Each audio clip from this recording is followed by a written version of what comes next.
Welcome to the State of Mind Virtual Speaker Series. This series has been developed to provide education and support to youth, caregivers, and educators during this challenging time. This series is a collaboration between two local nonprofits, 1 in 5 and MindPeace, and various community mental health partners. We're glad you're here to educate yourself and to learn how to keep your brain in a healthy state of mind. Hi, my name is Machen Champion, and I'm a licensed professional clinical counselor supervisor and registered play therapist. And I'm really excited to get a chance to talk with you all today about the connection between sleep and mental health. This is a really broad topic, and there's a lot to say about it. So this is just a brief introduction to this connection. So I would hope after you're done listening and tuning in that you would be more curious about your own sleep patterns and habits and the sleep pattern and habits of the kids and teens that you may know or work with or have the opportunity to parent. We know that sleep matters. It's a big deal, right? We've all had those days where we wake up and we had a night that just wasn't restful. We're grumpy, we're groggy, it's hard to think, our bodies are heavy. It just feels right? So we know that sleep matters. But what's happening while we're sleeping? Why does it help us? What does it mean? So much is happening while we're sleeping. Our brains are doing lots of different tasks. I mean, they are resting, but they're also doing things like sorting through the information that we've either learned or thought about or taken in through our sensory systems throughout the day. They're problem solving. They're thinking about things. They're replacing really important chemicals that we need in our bodies and more, right? That's just an oversimplification. Point is, lots and lots of things are happening in our brains and in our bodies while we sleep. And all of those things are vital for our healthy development. And that's first for us as adults, but particularly in kids and teens, their brains and their bodies are rapidly growing and reorganizing by the minute because, they've got a long way to go. And lots of things are happening on top of just, normal life activities. And so sleep for them is even more important for healthy development, both emotionally and physically.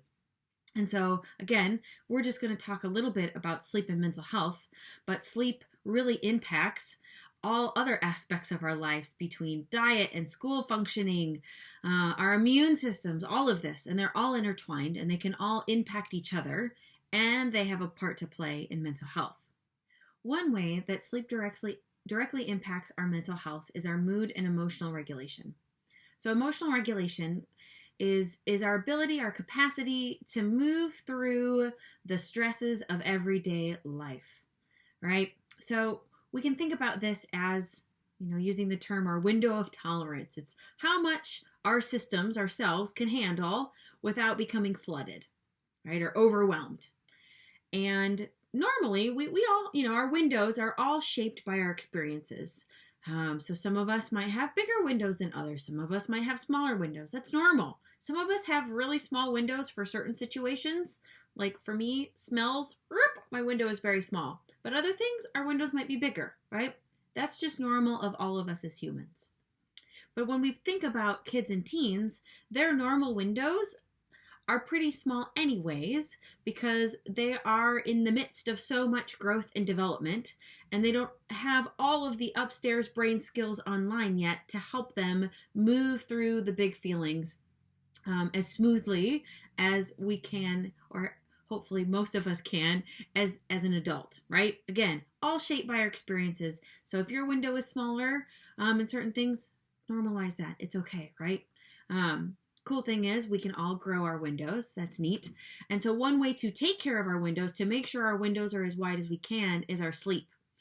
And so when we have a lack of sleep, our ability to handle the stress of everyday life is smaller. So again, for kids, their normal windows are already smaller. Add on that lack of sleep, we're getting pretty small windows.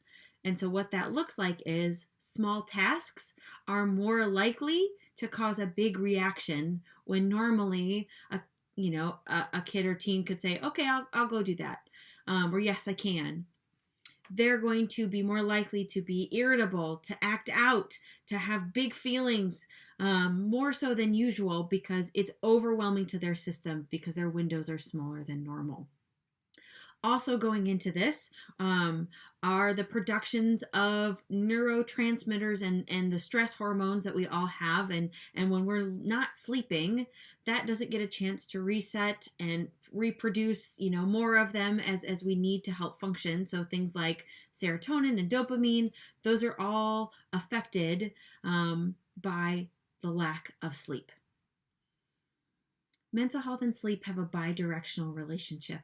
So what I mean by that is mental health directly impacts sleep, and sleep directly impacts mental health. Research is showing us more and more that a lack of sleep is linked to higher risk of developing things like depression and anxiety, or exacerbating the symptoms that that someone may already have. And vice versa, having depression and anxiety puts someone at risk for having sleep problems. They're all interconnected. And so this is why getting enough sleep is so, so important. So how much sleep do we actually need? Let's start by looking at children as young as 2 years old. All right? They need anywhere between 11 and 12 hours of sleep per night, plus probably a 1 to 2 hour nap. That's like over half their day spent in sleep. That must be pretty important to spend their day doing that much sleeping, right? Children ages 3 to 5 need anywhere between 10 to 13 hours of sleep per night. And that might include some daytime napping if you have a little one that's still wanting to do some naps, right? Children between the ages of 6 and 13 need between 9 and 12 hours of sleep. It's a lot, right? Almost half their day too. And teens need anywhere between 8 to 10 hours of sleep per night. That is a lot of sleep. So if you're wondering if sleep might be playing a part in your child or your teen's mental health, get curious about this. Maybe start by thinking about the time they have to be up in the mornings and then counting backwards from there. My guess would be that bedtime is probably sooner than you would think, or sooner than it already is. This is something I do with all of the parents and caregivers that I work with, is a healthy sleep assessment. I always ask about sleep because it is so intertwined with mental health signs and symptoms, right? Getting good sleep. And just to emphasize this a little bit more, the CDC did some research on sleep, and they found that 25 to 50% of school-age children and 40% of teens have some sort of sleep issue. Right? So trouble falling asleep, staying asleep, getting quality sleep. But that's a lot of children and teens that are affected by a lack of sleep. They also found that 6 out of 10 middle schoolers and 7 out of 10 high schoolers don't get the average amount of sleep recommended per night. So they're not getting that 8 to 10 hours a night. They're getting less than that. Yikes. Remember, we know how it feels when we don't sleep. It's even harder on kids and teens when they don't sleep. So how can you make sleep a priority in your house? We could probably talk about bedtime and getting into routines and all of that for a long time, and we don't have time for that today. So I want to share just a couple tips for you to get curious about when you think about bedtime and going to sleep in your house. First tip, and this one is easier said than done. I'm guilty of this too, even though I know better. But to minimize screen time at least 30 minutes before bedtime. So no screens 30 minutes prior to going to sleep.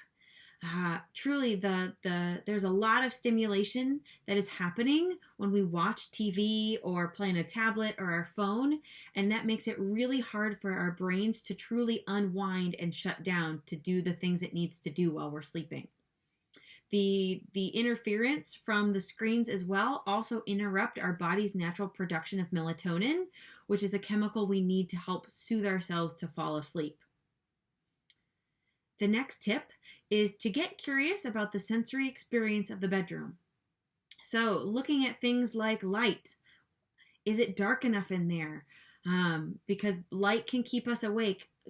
Sometimes kids need a nightlight or other things to feel safe, but outside of that, is it dark enough?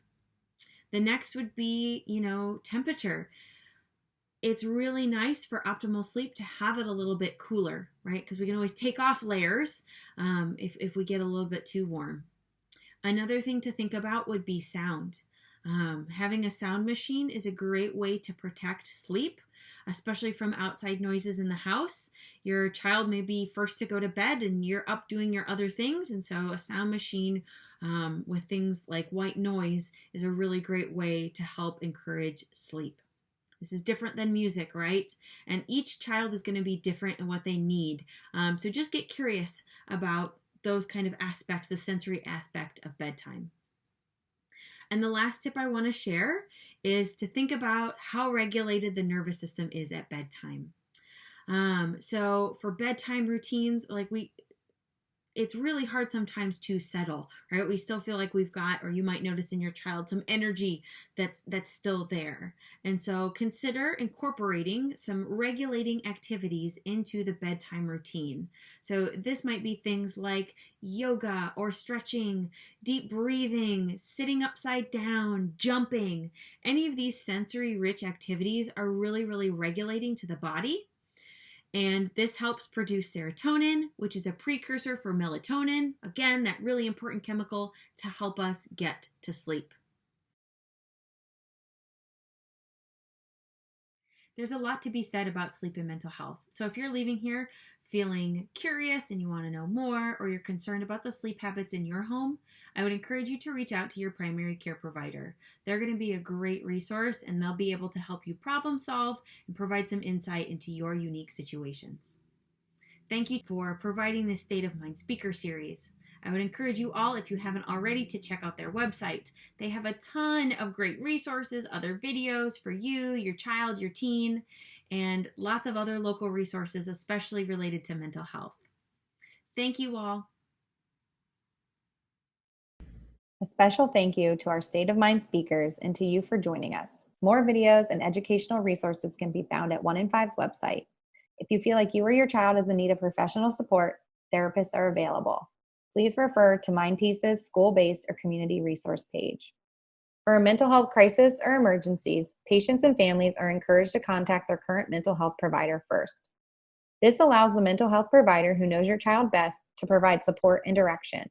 If your child does not have a mental health provider and they are experiencing a non-life-threatening mental health crisis, you are encouraged to contact the Psychiatric Intake Response Center at Cincinnati Children's Hospital Medical Center. 513-636-4124.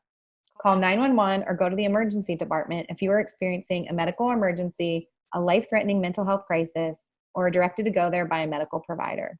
This will help limit the spread of COVID-19 in our community and allow our emergency departments to care for patients with the most critical needs first.